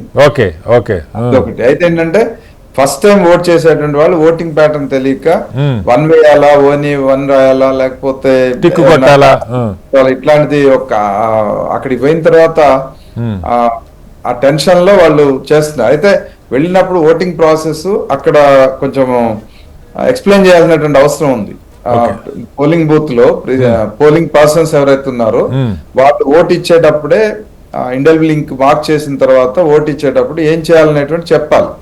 ఆ చెప్పే దగ్గర ఏం చేస్తారంటే ఈ హడావిడి కాస్త రష్. అంటే వాళ్ళు చెప్పడం కంటే రవి గారు, ఇప్పుడు మామూలుగా మనకి జనరల్ ఎలక్షన్స్ అప్పుడు, అసెంబ్లీ ఎలక్షన్స్ కానీ అక్కడ డిస్ప్లే చేసి ఉంటుంది, ఇలా ఇక్కడ ఇది నొక్కాలి, అట్లా ఏదైనా ఒకటి దాన్ని డిజైన్ చేయాలి. మేధావులు ఎన్నికల సంఘం 100 కోట్లు ఖర్చు పెడుతున్నాం, తేలిగ్గా ఈజీగా అర్థమయ్యేట్టుగా ఈ ప్రిఫరెన్షియల్ ఓటింగ్ ఎట్లా వేయాలన్నది డిస్ప్లే చేస్తున్నారు కానీ అది ఎక్కడ అంటిస్తారు? పోయిన వాళ్ళు అది చదివి చూసేంత ఓపిక లేకపోవడం ఒకటి. మెయిన్ ఏంటంటే ఎలక్షన్ క్యాంపెయిన్ లోనే ఓటింగ్ ప్రొసీజర్ చెప్పాల్సి ఉంటది. అది పోటీ చేసే క్యాండిడేట్స్ బాధ్యతగానే ఉండాలి. ఇప్పుడు గ్రాడ్యుయేట్ ఎన్నికల్లో ఏమవుతుందంటే గ్రాడ్యుయేట్స్ అంతా రాజకీయ పార్టీలు ఎంటర్ అయ్యి చేర్పించేస్తున్నారు. చేర్పించేటప్పుడు కూడా ఇండివిజువల్ ఓన్ రెస్పాన్సిబిలిటీతో అప్లై చేసుకోవడం కంటే కూడా ఆ సర్టిఫికేట్ తెచ్చేసి ఆన్లైన్ లో వీళ్ళే చేసేయటం, ఆ తర్వాత మీకు స్లిప్ ఇచ్చేయటం, మొత్తం నెత్తినేసుకుని వీళ్ళే చేసుకోవాలి, అది వాళ్ళకి సంబంధం లేదు ఏనట్టు అవుతుంది. వాళ్ళ ప్రమేయం తక్కువ ఉంటుంది. వాళ్ళు అక్కడికి పోయిన తర్వాత ఓటేసేటువంటి సందర్భంలో కన్ఫ్యూజన్. అందుకని వాళ్ళకి ఆ రకమైన ఎక్స్ప్లెయిన్ చేయటం, వాళ్ళకి ఓటింగ్ ప్యాటర్న్ అనేటువంటిది, ఓటింగ్ ప్రొసీజర్ అనేటువంటి చెప్పాలనే బాధ్యత పోటీ చేసే అభ్యర్థులందరికీ, అది ఇండిపెండెంట్ కావచ్చు, పొలిటికల్ పార్టీ కావచ్చు, వాళ్ళందరికీ కూడా ఆ బాధ్యత తీసుకోవాలి. అప్పుడే ఇన్వాలిడ్ ఓట్స్ అనేది తగ్గే అవకాశం ఉంటుందండి. ఓకే, రైట్ సార్, మళ్ళీ వస్తాను మీ దగ్గరికి. వెంకటరెడ్డి గారు, ఇంకొక కీలకమైన, సరే ఈ చల్లని ఓట్ల అంశం ఒకటైతే ఇప్పుడే చెప్తున్నాం, ఇది గాడి చాకరీ అవుతుంది. గ్రాడ్యుయేట్ కాన్స్టిట్యున్సీలకు సంబంధించి అయితే పోటీ చేసే అభ్యర్థులే వాళ్ళ సర్టిఫికేట్లు తెచ్చుకొని వీళ్ళే ఎన్రోల్ చేసి వీళ్ళే వాళ్ళ కమ్యూనికేట్ చేసి ఎవరు ఓన్ చేసుకొని పరిస్థితి. ఉపాధ్యాయ సంఘాలు అలా ఉండవు సార్. ఎందుకు ఉపాధ్యాయ సంఘాలు బలంగా ఉంటాయంటే ఒక సెక్షన్ ఆఫ్ సొసైటీని వాళ్ళు రిప్రజెంట్ చేస్తున్నారు. వాళ్ళకి చట్టసభల్లో శాసనమండలిలో అవకాశం ఉంది కాబట్టి వాళ్ళు ఆ వాయిస్ వినిపించడానికి వాళ్ళకి అనుకూలమైన సంఘంతో ప్రతినిధులుగా ఎన్నుకునే పద్ధతి ఉంది. ఇక్కడ గ్రాడ్యుయేట్స్ అంటే గ్రాడ్యుయేట్లో లాయర్ ఉంటాడు, డాక్టర్ ఉంటాడు, టీచర్లు ఉంటారు. మళ్ళా ఇప్పుడు ఉదాహరణకి ఇక్కడ మన కరీంనగర్ ఆదిలాబాద్ అయితే టీచర్స్ కాన్స్టిట్యున్సీ, గ్రాడ్యుయేట్ కాన్స్టిట్యున్సీ రెండు వచ్చినాయి. ఈ ఇతర సెక్షన్స్కి ఇప్పుడు మనకి ఉదాహరణకి తెలంగాణలో ఒక 40 ఎన్నో ఎమ్మెల్సీ స్థానాలు ఉన్నాయి, మళ్ళీ నామినేటెడ్ వేరే ఉంటాయి. ఏపీలో అయితే 50 + 8 ఉన్నట్టుగా ఉంది. వీటిల్లో కేవలం ఈ 4 సెక్షన్లే అసలు ఎమ్మెల్యే, నేను కొంచెం మీరంతా రాజకీయాలకు అతీతంగా మాట్లాడతాను ఎక్స్పెక్ట్ చేస్తున్నా. ఎమ్మెల్యేలు ప్రజల నుంచి ఓటు వేయబడి వచ్చిన వాళ్ళు, మళ్ళీ వాళ్ళు ఎమ్మెల్సీలు ఎన్నుకునేది ఒకటి పెట్టారు. అలాగే వాళ్ళ రోల్ వేరు. లోకల్ బాడీస్ ఎన్నికైన వాళ్ళకి మళ్ళీ వాళ్ళ తరపున ప్రతినిధులు ఉన్నారు. సమాజంలో పెద్ద సెక్షన్స్ లాయర్లు, ప్రజల తరపున పోరాడేవాళ్ళు, డాక్టర్లు, లేకపోతే పోలీస్ శాఖకు సంబంధించి, లేదు ప్రభుత్వ ఉద్యోగులకు సంబంధించి, కార్మిక సంఘాలకు సంబంధించి, మహిళలకు సంబంధించి, వేటికి కూడా ఆ పేరుతో ప్రాతినిధ్యం లేదు ఇక్కడ. కేవలం టీచర్లు, గ్రాడ్యుయేట్స్, లోకల్ బాడీ రిప్రజెంటేటివ్స్, ఎమ్మెల్యేల నామినేట్ చేసిన వాళ్ళు, గవర్నర్ నామినేట్ చేసేవాళ్ళు. ఎలా దీన్ని ఎందుకు విస్తృతపరచకూడదు వెంకటరెడ్డి గారు? ఇప్పుడు మీరు నిజానికి ఇటువంటి చర్చలో నేను పాల్గొంటా అనుకోలేదు. చాలా అర్థవంతమైన చర్చ నేను మొదలే చెప్పాను. ఎందుకంటే కొన్ని నాలో ఉండేటువంటి భావాలు కూడా రాజకీయాలకు అతీతంగా చెప్పదలుచుకున్నాను. చెప్పండి సార్. మీరు ఇప్పుడు ఒకటి శ్రీనివాసరావు గారు, ఈ కౌన్సిల్ అనేటువంటిది అంబేద్కర్ గారి రాజ్యాంగంలో తప్పనిసరి సంస్థ కాదు. Not compulsory house. The description of the government లేకపోతే స్టేట్ లెజిస్లేచర్ అసెంబ్లీ తీర్మానం మేరకే పనిచేస్తుంది. మీకు అక్కడ దేశంలోకి వచ్చేటప్పటికి లోక్సభ కంపల్సరీ ఇక్కడ జరుగుతుంది. అంటే దీనికి సెకండరీ ట్రీట్మెంట్. కౌన్సిల్ అనేటువంటి దానికి మీరు అవునన్నా కాదన్నా సెకండరీ ట్రీట్మెంట్. ఇది ఒక లోపం. రెండవది, ఇంతకు ముందు మిత్రులంతా చెప్పినట్టుగా ఏంటంటే దీని ఎన్రోల్మెంట్ అనేటువంటిది ప్రభుత్వం ఎలక్షన్ కమిషన్ బాధ్యత తీసుకోకపోవడం అనేది సెకండరీ ట్రీట్మెంట్. అది ఎందుకు జరగాలి? రెండవది. మూడవది ఏంటంటే ఏ ఎన్నికలకు ఆ ఎన్నికల్లో కొత్తగా నమోదు చేసుకోవాలనేటువంటిది మూడవ డ్రాబ్యాక్. నెక్స్ట్ ఏంటంటే ఇప్పుడు టీచర్స్ కి ఎందుకు ఇచ్చినారంటే టీచర్స్ సమాజంలో ఒక విశిష్టమైనటువంటి సమాజ నిర్మాణకర్తలు అనేటువంటిది ఒక అభిప్రాయం ఉన్నదండి. మీరు అవునలా కాదా? నేను ఇవాళ టీచర్ల గురించి నేను లేదు అంటే పండిట్ నెహ్రూ గారు ప్రధానమంత్రిగా ఉన్నప్పుడు విద్య పట్ల ఆనాడు వాళ్ళకు ఉండేటువంటి ఒక అభిప్రాయం, దూరదృష్టి, సమాజాన్ని ఆఖరికి ఒక scientist, IAS officer, IPS officer యూనివర్సిటీకి వెళ్ళి వస్తాడు, స్కూల్కి వెళ్ళి వస్తాడు. కాబట్టి ఈ టీచర్లే గొప్పలు అనేటువంటిది ఆనాడు వాళ్ళ కమిట్మెంట్. ఇవాళ జరగలే కదా, కమర్షియలైజేషన్ ఆఫ్ ఎడ్యుకేషన్ అయిపోయింది కదా. దాని గురించి నేను చర్చకు పోను. కానీ ఇప్పుడు మనకు అందరికీ తెలిసినటువంటిది ఈ జరుగుతున్న క్రమంలో ఏమైంది, ఇప్పుడు టీచర్స్ రిప్రజెంటేటివ్స్ ఎమ్మెల్సీ మీరు ఇప్పుడు మన దగ్గర ముగ్గురేమో టీచర్ ఎమ్మెల్సీస్, ముగ్గురేమో గ్రాడ్యుయేట్ తెలంగాణకు వచ్చినప్పటికీ. ఇప్పుడు విచిత్రమైన ఒక భయంకరమైన సత్యం ఒకటి చెప్తాను చూడండి మీరు. చెప్పండి. వీటికి ప్రాతినిధ్యం వహించే టీచర్ రిప్రజెంటేటివ్స్ తప్పకుండా టీచింగ్ కమ్యూనిటీకి ఉండాలనేటువంటి నిబంధన చట్టంలో లేదు. విచిత్రమైన పరిస్థితి. మీరు ఏమంటున్నారు? It is teachers constituency election commission వాళ్ళు టీచర్స్ ఓట్లు వేస్తారు. టీచర్స్ లో కూడా ఎవరేస్తారు ఓట్లు? స్కూల్ టీచర్స్ వేయరు. High school teachers, junior college వాళ్ళు, డిగ్రీ కాలేజ్ వాళ్ళు, యూనివర్సిటీలో ఉండే పనిచేసేటువంటి ప్రొఫెసర్లు ఓట్లు వేస్తారు. ఐఐటి ఈ రకంగా ఉంటది. అటువంటి ఉన్నతమైనటువంటి మేధోశక్తి కలిగినటువంటి వాళ్ళు ప్రిఫరెన్షియల్ సిస్టమ్ ప్రకారం వేస్తే బాగుంటది. ఎందుకంటే ఒక క్యాండిడేట్ కాదు, వాళ్ళు చాలా తెలివి కల వాళ్ళు. ఇతను ఇంతకంటే బెటర్ ఉండొచ్చు, అంతకంటే తక్కువ బెటర్ ఉండొచ్చు అనే కోణం లోపల వాళ్ళకు అవకాశం ఇచ్చి ఉంటారు. ప్రిఫరెన్షియల్ సిస్టమ్ ఒకటి ఇవ్వలే మామూలుగా. అయితే ఇప్పుడు నేను పేర్లు చెప్పను కానీ గతంలో ఇక్కడ మన తెలంగాణలో ఈ మధ్య 10 సంవత్సరాల లోపల టీచర్ కాన్స్టిట్యున్సీకి పోటీ చేసినటువంటి వాళ్ళు టీచర్ కాని వాళ్ళు కూడా చేశారు. లేదా టీచర్లైనా పెద్ద పెద్ద బడా కార్పొరేట్ ఒక అభ్యర్థి పోటీ చేసినప్పుడు భారత రాజ్యాంగంలో నాకు తెలిసిన పరిమితమైనటువంటి సబ్జెక్టు మన రియాజ్ గారు చెప్పాలా, సబ్జెక్టు కండిషన్ ఏంటంటే నేను పోటీ చేసినప్పుడు నేను దానికి ఓటు వేసుకోలేనటువంటి పరిస్థితిలో ఉంటే అదే ప్రజాస్వామ్యం అండి. ఓకే, అదే సమస్య సార్. కానీ నా పాయింట్ కాదు సార్ వెంకటరెడ్డి గారు. ఇక్కడ ఇప్పుడు మీరు అన్నారు ఖచ్చితంగా సమాజంలో టీచర్లు టీచర్లది కొంత ఆర్గనైజ్డ్ ఎందుకు ఉంది, ఎందుకు రాజకీయ పార్టీల ఇంకొక మాట, శ్రీనివాస్ సార్ ఒక్క మాట, నేను చాలా ఒక 50 ఏళ్ళ నుంచి చూస్తున్నాను. మాణిక్యరావు గారు, గుంటూరు నుంచి మాణిక్యరావు గారు, మాకు బాలకృష్ణమ్మ గారు, డి రామరెడ్డి గారు, హిమవంతరావు గారు, డి శివప్రకాష్ రెడ్డి గారు, వి రామారావు గారు, వీళ్ళంతా మేధావులండి. వీళ్ళంతా కేశవరావు గారు కూడా ఒక సందర్భంలో గెలవడం జరిగింది. ఇటువంటి మేధావుల యొక్క వాగ్దాటికి తట్టుకోలేకనే 1983లో ఎన్టీ రామారావు గారు అధికారంలోకి వచ్చిన తర్వాత రద్దు చేసినాడు. అసెంబ్లీని మేనేజ్ చేయడం ఈజీ కానీ కౌన్సిల్ మేనేజ్ చేయడం కష్టంగా అనిపించింది ఆయనకు. ఇది ఇప్పుడు నిజానికి వాస్తవానికి ఆలోచిస్తే ఏ ప్రభుత్వం ఉండేది, టీఆర్ఎస్ ఉండేది, గవర్నర్ కాంగ్రెస్ ఉండేది కాక ఈ కౌన్సిల్ లో జరిగే చర్చ పెద్దగా ఏం లేదు. అసెంబ్లీనే డామినేట్. అలాంటి పర్సనాలిటీలు ఉంటే దానికి ఎలివేషన్ వస్తుంది. అలాంటి మంత్రులు కూడా దానికి పెద్ద ఇంపార్టెన్స్ ఇవ్వడం లేదు వాస్తవానికి, వాళ్ళకి అసెంబ్లీకే సరిపోతుంది. కాబట్టి నేనేమంటున్నా అంటే ఇది ఒక discussion of the assembly legislature కు సభ అనేటువంటిది వచ్చినప్పటికీ ఏంటంటే మొత్తం నాకు తెలిసినంత వరకు 7-8 రాష్ట్రాల్లో మాత్రమే కౌన్సిల్స్ ఉన్నాయి. మిగతా ప్రాంతాల్లో లేవు ఇవి. దీంతో ఏమైపోయిందంటే దీనికి 2వ తరహా ప్రాతినిధ్యము ప్రాధాన్యత ఇవ్వడం జరిగినటువంటిది. మీరు అన్నట్టుగా లాయర్లకు ఎందుకు లేదు, అది ఎందుకు లేదంటే మరి అది గ్రాడ్యుయేట్స్ లో వాళ్ళని తీసుకున్నారు. టీచర్స్ డే మీదే అవునన్నా కాదన్నా కూడా టీచర్స్ డే టీచర్లు కాదు కదా సార్, టీచర్లకి 3 ఉన్నదాన్ని 3 కాదు 4 చేయండి, 5 చేయండి, దాన్ని కాదంట్లా. కానీ మిగతా సెక్షన్స్ కూడా ఇప్పుడు మనకి పూర్తిగా పొలిటికల్ కమర్షియల్ అయిపోయిన మనుషులు కాకుండా కాస్త విద్వత్తున్నోళ్ళు సమాజంలో గుర్తింపు ఉన్నోళ్ళు రావడానికి మార్గం ఏంటని నేను ఆలోచిస్తున్నా సార్. ఒక మాట ముగిస్తా, చెప్పండి. నాకు ఇబ్బందికరమైన మాటనే కానీ వాస్తవాలు మీరు చర్చ చెప్పండి. టీచర్స్ కాన్సెన్స్ నుంచి టీచర్స్ రిప్రజెంటేటివ్స్ వాళ్ళ యొక్క సర్వీస్ కండిషన్స్ లో గానీ, విద్య పట్ల ఉండేటువంటి దూరదృష్టి గానీ, సమాజానికి ఏ రకమైన విద్య కావాలా, ప్రైవేటీకరణ వచ్చే నష్టాలేంది, కమర్షియలైజేషన్ నష్టాలేంది, వీటి కోణం లోపల పనిచేసినటువంటి వాళ్ళ టీచర్స్ రిప్రజెంటేటివ్ గా పంపిస్తే కనీసం మాట్లాడతారు. పేదలకు కావాల్సిన విద్య, దాని గురించి గ్రామ ప్రాంతాల్లో ఉండేటువంటి విద్యా వాతావరణాల అభివృద్ధి గురించి మాట్లాడతారు అనుకున్నాము. కానీ ఒకటి మాత్రం గుర్తుపెట్టుకోండి, కఠోర సత్యం ఏంటంటే కార్పొరేట్ సంస్థల్లో పనిచేసేటువంటి వాళ్ళు వాళ్ళ టీచర్స్ రిప్రజెంటేటివ్ గా వచ్చేటువంటి అవకాశాలు ఈ సమాజంలో టీచర్లే ఎన్నుకుంటున్నటువంటి పరిస్థితి. ఎన్నుకుంటున్న టీచర్లే కాదు. Right sir. ఇక నేను ఈ ఇందులో డబ్బులు ఇట్లా పోట్ల మనకు వచ్చి ఏదో పాలసీ డిస్కషన్ చేద్దాం అనుకుంటున్నా. రియాజ్ గారు ఇక్కడ మనకు ఒక సామెత ఉంది, ఏ తల్లి కనబెట్టరా ఎక్కెక్కి ఏడ్చిందని చెప్పి ఒక సామెత చెప్తారు.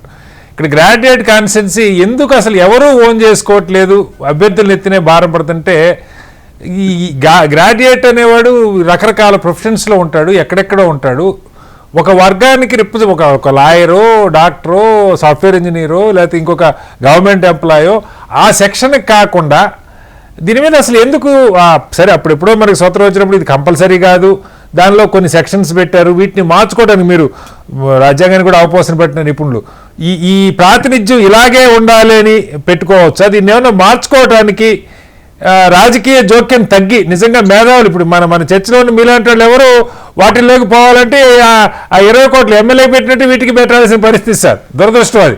కనీసం కాస్త వాయిస్ ఉన్నోళ్ళు, ఎలివేషన్ ఉన్నోళ్ళు సమాజంలో మనం చూసే ఒకప్పుడు చుక్కారామయ్య గారు లాంటి వాళ్ళు ఇక్కడ తెలంగాణలో అయితే, లేకపోతే నాగేశ్వర గారు లాంటి వాళ్ళు, ప్రొఫెసర్ నాగేశ్వర గారు లాంటి వాళ్ళు, ఇప్పుడు కోదండరావు గారు లాంటి వాళ్ళు, ఎంతమంది ఉండండి పార్టీలు ఏదైనా కానివ్వండి, 10 అలాంటి పెద్ద పర్సనాలిటీలు అక్కడ ఉంటే దానికి ఒక విలువ, శాంటిటీ, గౌరవం ఉంటుంది.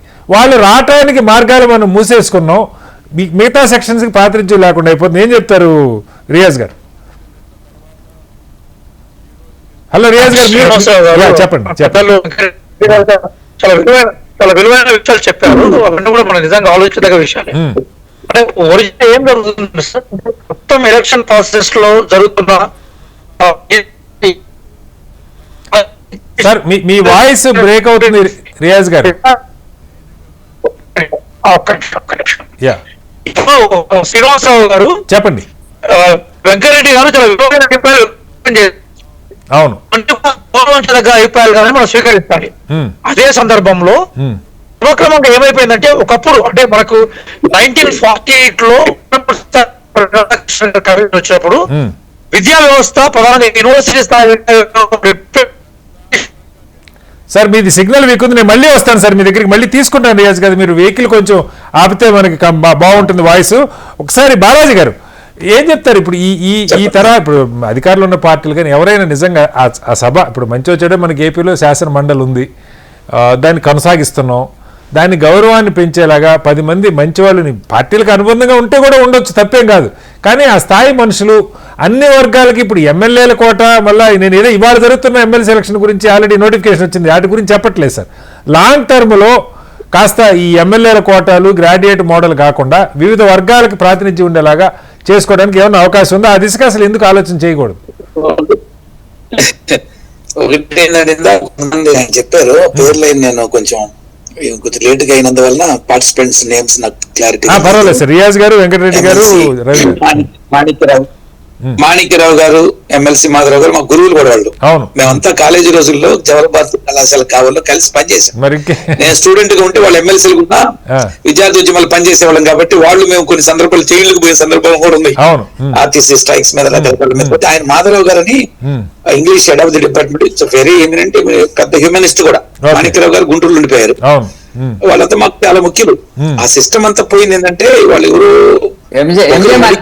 ఎంజేఎం గారు అండి మాకు మీరు జవహర్ భారతి స్టూడెంట్ అంటే చెప్పక్కర్లేదు, బాలాజీ గారు జవహర్ భారతి స్టూడెంట్ అన్ని తెలుసు. విద్యార్థి మళ్ళీ పనిచేసింది. నేనేమంటానంటే ఇవాళ ఏ పర్పస్ కోసం అనేది కొంత పొల్యూట్ అవుతున్న సందర్భాలు వస్తాం. నేను మడిగట్టు కూర్చున్నంత మాత్రం మిగతా వెళ్ళినప్పుడు నేను కూడా అనివార్యంగా ఏదో మెథడ్లోకి వెళ్తున్నా. గతం వేరు. రెండవది ఈ కౌన్సిల్స్ ఇందాక ఆయన అన్నారు ఒక మాట, నేను I don't want to go into the details, కాంట్రవర్సీగా చేయదలుచుకోలేదు. రామారావు గారు రద్దు చేశారు దాని మీద కూడా. బట్ ఒక పార్టీ జిల్లా ప్రెసిడెంట్ గా అది వచ్చినప్పుడు నేను మాట్లాడాలి, బట్ దాన్ని పెంచదలుచుకోలేదు. అసలు ఒక స్టేట్ లో ఎమ్మెల్సీ లేదు, ఇంకో స్టేట్ లేకపోతుంది. ఓవరాల్ ఎందుకు యూనిఫామిటీ లేదు? ఇది ఒక క్లారిటీ భారత రాజ్యాంగంలో అది కూడా ఆలోచించాలి. రాజ్యసభ ఎలా ఉందో అలాగే ఎమ్మెల్సీ శాసన మండలి కూడా అన్ని రాష్ట్రాలు పెట్టాలి. అసలు ఒక యూనిఫామ్ డిసిషన్ ఉండాలి. నీకు నచ్చితే పెట్టేది, నీకు నచ్చకపోతే తీసేసేది కాకుండా ఎవరికి నచ్చితే వాళ్ళు ఉంచుకోవటం, నచ్చినప్పుడు తీసేసేది కూడా కరెక్ట్ కూడా కాదు.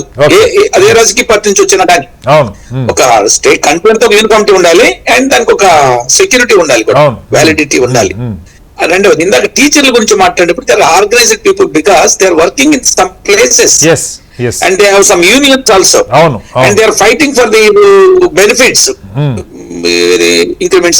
ఆ వర్గానికి సంబంధించిన బెనిఫిట్స్ కోసం ఆ వర్గాలకు సంబంధించి కాబట్టి వాళ్ళు యునైట్ గా ఉండాల్సింది. వాళ్ళు ఏం చేస్తారంటే పొలిటికల్ పార్టీస్ నుంచి వచ్చిన వాళ్ళకంటే కూడా ఆ సంఘాల నుంచి వచ్చిన వాళ్ళకి, ఎందుకంటే పొలిటికల్ పార్టీస్ వచ్చి గెలిచినా దొరకరు, ఓడినా దొరకరు కాబట్టి తమ సంఘం నుంచి రావాలని కోరుకుంటారు కాబట్టి వాళ్ళు ఆర్గనైజ్డ్ గా ఉండి తమ సెటప్ కోసం గానీ, తన స్వీయ రక్షణ కోసం గానీ, తమ బెనిఫిట్స్ గానీ వాళ్ళు ఆర్గనైజర్ గా ఉంటారు. ఆ ఓటు ద్వారా తమ క్యాండిడేట్ ని తపన పడతారు. సేమ్ అలాగే మనకి లాయర్లు తీసుకుంటే సార్ మీకు తెలియదు, నేను కూడా చెప్తున్నా, మాకు తెలుగుదేశం ఇదిగా ఉండి కూడా ఉంటారు అనుకుందాం. టీచర్ కాడికి వచ్చే వాళ్ళు యూనియన్ లీడర్స్ ని చూస్తా వస్తుంటారు. అందుకే గతంలో కూడా తెలుగుదేశం పార్టీ కూడా నిన్న కూడా స్పష్టంగా ఎమ్మెల్సీ క్యాండిడేట్ గా వచ్చే టీచర్ కాడికి వచ్చి దించటం వల్ల ఉద్యోగాల విషయంలో పెట్టుకోవడం, మద్దతు ఇవ్వటం, ప్రకటన చేయటం ఉంది తప్ప దట్ ఈస్ డిఫరెంట్. వేరేస్ గ్రాడ్యుయేట్స్ వచ్చే ఫర్ కైండ్ ఇన్ఫర్మేషన్ వాళ్ళు unorganised sector, they have no union, ఉద్యోగాలు రకరకాల ప్లేస్ లో వెళ్ళిపోయి ఉంటారు. వాళ్ళు మళ్ళీ ఆ ఎన్నిక వచ్చిన రోజు తప్ప పోలరైజ్ కావడానికి ఇంకో మార్గం లేదు వాళ్ళకి.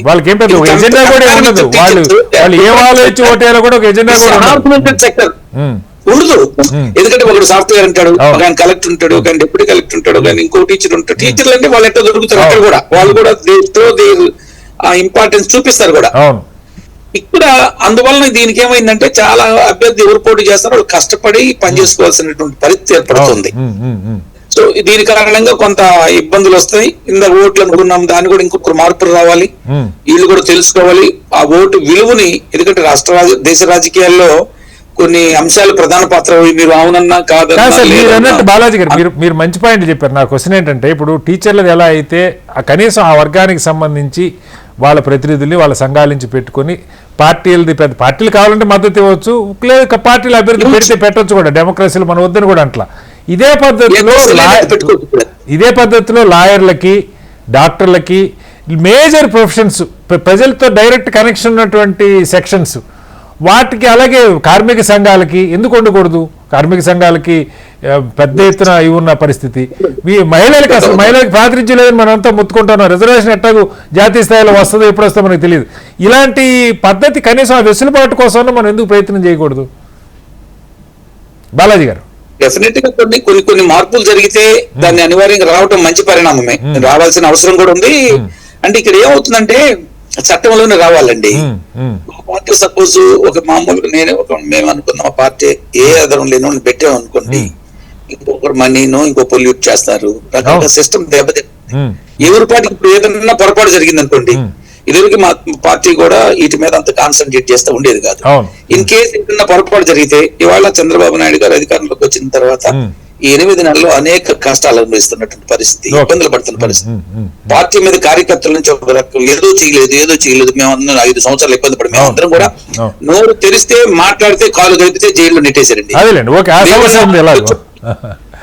బాబు గారు అరెస్ట్ చేస్తున్నారంటే, ఆ నంద్యాల అరెస్ట్ చేస్తే రాత్రి 3 గంటలకు మా ఇంటి ముందు పోలీసులు వెళ్ళారండి. ఏం చేస్తున్నావో తెలియదు, ఏం చేయటం లేదు తెలియకుండా. అంటే ఆ పరిస్థితి నుంచి అంత ఇబ్బందులు పడే కార్యకర్తలు వాళ్ళు ఏం పడుతున్నారు, చంద్రబాబు నాయుడు గారు వెంటనే అక్రమ అరెస్ట్ చేసేయలేదు, కక్ష తీసుకోలేదు. ఆయన ఏమని చూస్తున్నారు, ఇవి కాదు కావాల్సింది రాష్ట్రాన్ని అభివృద్ధి చేయాలి, రాష్ట్ర సంక్షేమం చూడాలి, ఈ 5 ఏళ్లలో దెబ్బతినిపోయినటువంటిది. మీకు సార్ ఇప్పుడు మీరు అధికార పార్టీలో ఉన్నారు సార్, చంద్రబాబు గారికి అపారమైనటువంటి అనుభవం ఉంది.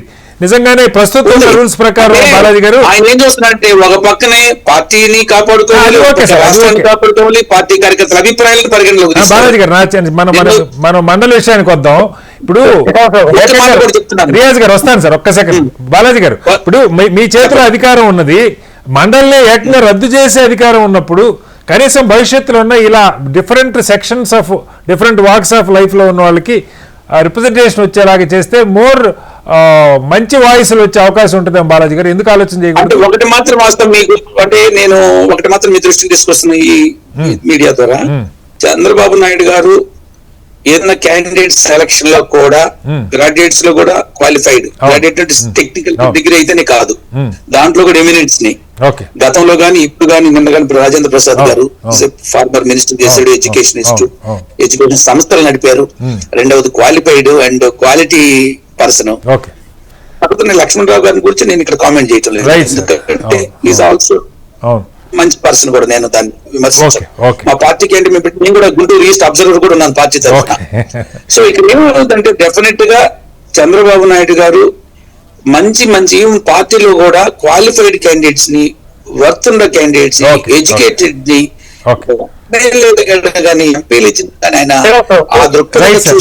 మళ్ళీ వస్తాను బాలాజీ, టైం తక్కువ ఉంది. రియాజ్ గారు చెప్పండి.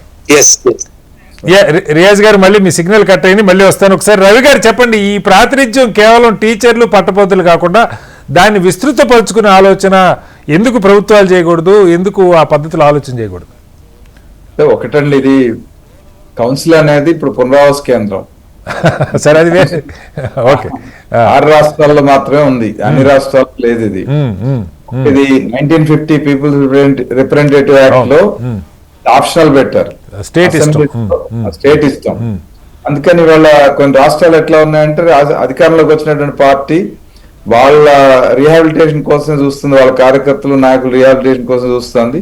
వాళ్ళకి మెజారిటీ లేనప్పుడు రద్దు చేయాలని ప్రయత్నం చేయాలి. ఆనాడు ఎన్టీఆర్ కావచ్చు, జగన్మోహన్ రెడ్డి గారు కూడా చేశారు కదా, జగన్ కావచ్చు, ఇట్లాంటివి అవి రాజకీయంగా చూస్తా ఉన్నారు. ఒకటి. రెండోది ఏంటంటే, ఆనాడు పీపుల్ రిప్రజెంటేటివ్ యాక్ట్ లో టీచర్స్ కు ప్రత్యేక స్థానం చూశారు, ఎందుకంటే అన్ని ప్రొఫెషన్స్ కి మూలం టీచింగ్ కాబట్టి. టీచర్ కూడా, అది కూడా టీచర్స్ ప్రైమరీ ఎలిమెంటరీ టీచర్ కి లేదు, సెకండరీ అండ్ లెవెల్ టీచర్ కి మాత్రం అవకాశం ఇచ్చారు. ఏంటంటే అట్లాగే గ్రాడ్యుయేట్స్ కి ఇచ్చారు.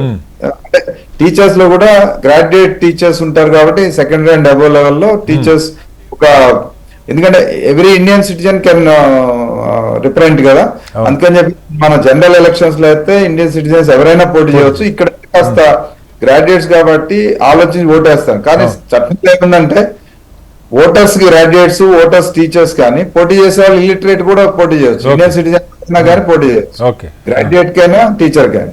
సో అది ఉంది. దాంతో ఏమవుతుందంటే, ఇక్కడ పోటీ చేసేటువంటి వాళ్ళు ఉపాధ్యాయ సంఘాల్లో, ఉద్యమాల్లో పనిచేస్తున్నారు. కాదు సార్, అంటే మీరు ఓన్లీ కాదు కదా సార్, మనం పాయింట్కి వద్దాం. రవి గారు, నా టీచర్స్ కాన్ఫరెన్స్ లో సమస్యలు ఒక అంశము. నా పాయింట్ ఏంటంటే, అది మంచిదే, నేను టీచర్లు తగ్గించుకొని అంటలేదు రవి గారు. అదర్ ప్రొఫెషన్స్ మీరు అనే దాంట్లో అదర్ ప్రొఫెషన్స్ ఏవైతున్నాయో, లాయర్స్, డాక్టర్స్, లేకపోతే అదర్ ఇతర ప్రొఫెషన్స్ ఏవైతున్నాయో వాళ్ళని కూడా ఇందులో చేర్చుకోవచ్చు కదా అనేటువంటిది మీ పాయింట్. ఎగ్జాక్ట్లీ. ఏంటంటే, అసలు పెద్దల సభ అన్నప్పుడు ఇంటలెక్చువల్స్ ని Yes. ఉండాలి ఉన్నప్పుడు దీన్ని రాజకీయాలకు అతీతంగా ఒకవేళ అట్లాంటి ప్రొఫెషనల్స్ తోటే నింపితే కూడా మంచిదే. మంచిదే కదా. అట్లాంటి గవర్నమెంట్ కావాల్సినటువంటి సూచనలు సలహాలు స్టేట్ డెవలప్మెంట్ మీద కావాలనుకున్నా అట్లాంటిది ఇవ్వచ్చు. అవును. కానీ అసలు ఈ కౌన్సిల్ సిస్టమే ఇప్పుడు ఉన్నటువంటి పరిస్థితుల్లో అదొక అవసరం లేనటువంటి వ్యవస్థగా 6,000 లాగా ఉంది.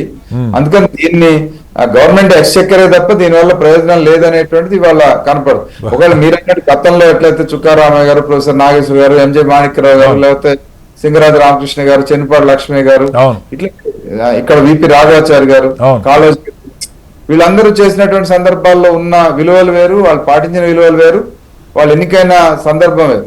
ఇవాళ పరిస్థితి ఏంటంటే ఇందాక వెంకటరెడ్డి గారు స్పష్టంగా చెప్పారు. వాళ్ళ ఎందుకంటే ఎమ్మెల్యేగా పోటీ చేయాలంటే పెట్టే ఖర్చు ఇక్కడ టీచర్స్ కాన్ఫరెన్స్ లో లేదా గ్రాడ్యుయేట్ కాన్ఫరెన్స్ లిమిటెడ్ మెంబర్స్ కాబట్టి, ఓటర్స్ కాబట్టి వాళ్ళు కొంత బ్రైట్ చేసేసి గెలవచ్చు అనేటువంటి ఆలోచనలు, ఖర్చు పెట్టి గెలవచ్చు, అక్కడ 1000 ఇచ్చే బదులు ఇక్కడ 5,000 ఇచ్చి గెలవచ్చు గెలవచ్చు అనేటువంటి స్థితికి వచ్చారు. అందుకని వాళ్ళ ఎన్నికల్లో చూస్తా ఉన్నాం. ఇక్కడ ఉద్యమాల్లో పనిచేసిన వాళ్ళు, లేకపోతే జీవితాంతం పోరాటాల్లో ఉన్న వాళ్ళు, వాళ్ళకంటే కూడా ప్రభావితం చేసేటువంటిది కొంత డబ్బు వస్తుంది. అందులో రాజకీయ పార్టీల జోక్యం కూడా ఎక్కువైపోయింది. కానీ ఇది పీపుల్ రిప్రజెంటేటివ్ యాక్ట్ ని సమూలంగా అమెండ్ చేయాల్సినటువంటి అవసరం ఉంది. ఎందుకంటే కౌన్సిల్స్ ఉండాలి అంటే ఇందాక బాలాజీ గారు చెప్పినట్టు అన్ని రాష్ట్రాల్లో పెట్టుకోవడం ఒకటి, దాన్ని పర్పస్ఫుల్ గా దీన్ని ఎట్లయితే రాజ్యసభ ఎట్లా ఉందో ఇక్కడ కూడా అంత పకడ్బందీగా ఉండేట్టుగా దానికి ఉండేటువంటి అంత వాల్యూ ఇచ్చి ఇక్కడ చేస్తే ఉపయోగకరంగా ఉంటది. అటువంటి సార్లు దీంట్లో మీరు అన్నట్టు అన్ని ప్రొఫెషన్స్ కి ప్రాతినిధ్యం వహించే ఇంటలెక్చువల్స్ కి మాత్రమే ప్రాతినిధ్యం వహించేట్టుగా చేస్తే పెట్టినప్పుడు సార్ మీరు మనకి ఎప్పుడో 50లో పెడితే అప్పట్లో గ్రాడ్యుయేట్ అంటే చాలా గొప్ప. ఇవాళ గ్రాడ్యుయేట్లు గల్లీకి ఒకడు ఉన్నాడు, 10 లక్షల గ్రాడ్యుయేట్, ఆల్మోస్ట్ జనరల్ ఎలక్షన్ లాగా అయిపోతుంది. ఇలా కాకుండా కొన్ని ప్రొఫెషన్స్ లో ఉండి కనీసం ఆ సెక్షన్ గురించి ఇప్పుడు టీచర్ల సంఘాలు, ఉపాధ్యాయ సంఘాలు, మీలాంటి వాళ్ళు జీవితం అంతా విద్యా వ్యవస్థ బాగుపడటం కోసం, టీచర్ల సంక్షేమం కోసం ఆలోచిస్తూ ఉంటారు. అలా కనీసం 10 సెక్షన్ల గురించి ఆలోచిస్తే అదొక రిప్రజెంటేషన్ కదా. రియాజ్ గారు చెప్పండి సార్. మళ్ళీ వస్తాను రవి గారు, మీ దగ్గరికి వస్తాను. రియాజ్ గారు మాట్లాడండి ప్లీజ్. అంటే శ్రీనివాసరావు గారు మీరు చాలా విలువైన అభిప్రాయాన్ని వ్యక్తం చేస్తున్నారు. ఏంటంటే సమాజంలో ఒక సేవారంగం ఉంటుంది. మీరు చెప్పినట్టుగా డాక్టర్స్ కానీ, లాయర్స్ కానీ, టీచర్స్ కానీ వాళ్ళు జనరల్ ఎలక్షన్ లో ప్రాతినిధ్యం వహించే అవకాశం ఉంటుంది. కాబట్టి శాసన మండలిలో ఆ వర్గాలకు ప్రాతినిధ్యం వహిస్తూ వాళ్ళ ఆర్గ్యుమెంట్స్ ని, ఆ సమస్యలను చర్చించే అవకాశం ఉంటుంది. 1955 లో వచ్చిన ప్రజాప్రాతినిధ్య చట్టానికి చాలా సంస్కరణ అవసరం. కానీ గమ్మత్తైన విషయం ఏంటంటే ఈ విషయాల మీద ఎవరు మాట్లాడినట్టు కానీ, ఈ విషయాల మీద చర్చ జరిగినట్టు కానీ ఇప్పటివరకు నేను చూడలేదు. విద్యార్థిని ఇప్పుడు మనమే ఫస్ట్ టైం చేస్తున్నాం. చాలా ఆశ్చర్యం ఏంటంటే శాసన మండలిలో జైన్ ఉండాల్సిన ప్రతినిధులు ఎవరు ఉండాలో అని మీరు ఇప్పుడు చర్చ జరగలేదండి. చాలా క్లియర్ చెప్తాను. చాలా రోజుల తర్వాత హెచ్ఎంపీ శ్రీనివాసరావు గారు మీ సారథ్యంలో మేము చర్చలో పాల్గొనే అవకాశం చెప్పండి సార్. విషయం ఏంటంటే మీరు అన్నట్టుగా సమాజంలో కూడా అవసరాలు బాగా పెరిగిపోయినాయి, రకరకాల వృత్తులు వచ్చాయి. ఆ రకరకాల వృత్తుల్లో ఉన్నప్పుడు ఆ సమస్యల గురించి ప్రస్తావించేందుకు ఒక సపరేట్ పెద్దల సభ ఉండాలి. దీని పేరే పెద్దల సభ కదా. అందుకోసమే 1948 లో వచ్చిన రాధాకృష్ణ గారి కమిషన్ చాలా క్లియర్ చెప్పింది ఏంటంటే డెమోక్రసీ పరిణమించాలంటే నాయకత్వం ఏదైతుందో అది విశ్వవిద్యాలయాల నుంచి బయటికి రావాలని చెప్పింది. ఆ ఉద్దేశంతో గ్రాడ్యుయేషన్ ఎమ్మెల్సీని, టీచర్ ఎమ్మెల్సీ క్రియేట్ చేశారు అప్పుడు. కానీ ఇప్పుడు ఏమైపోయిందంటే మీరు అన్నట్టుగా గ్రాడ్యుయేట్స్ విపరీతంగా అయిపోయినారు. ఇప్పుడు మీరు ఇంతకుముందు మాట చెప్పారు, చాలా గమనం ఏంటంటే ఇది లిమిటెడ్ ఓటర్స్ కాబట్టి వీళ్ళని ప్రభావితం చాలా చేయడం చాలా ఈజీ అనుకుంటాం.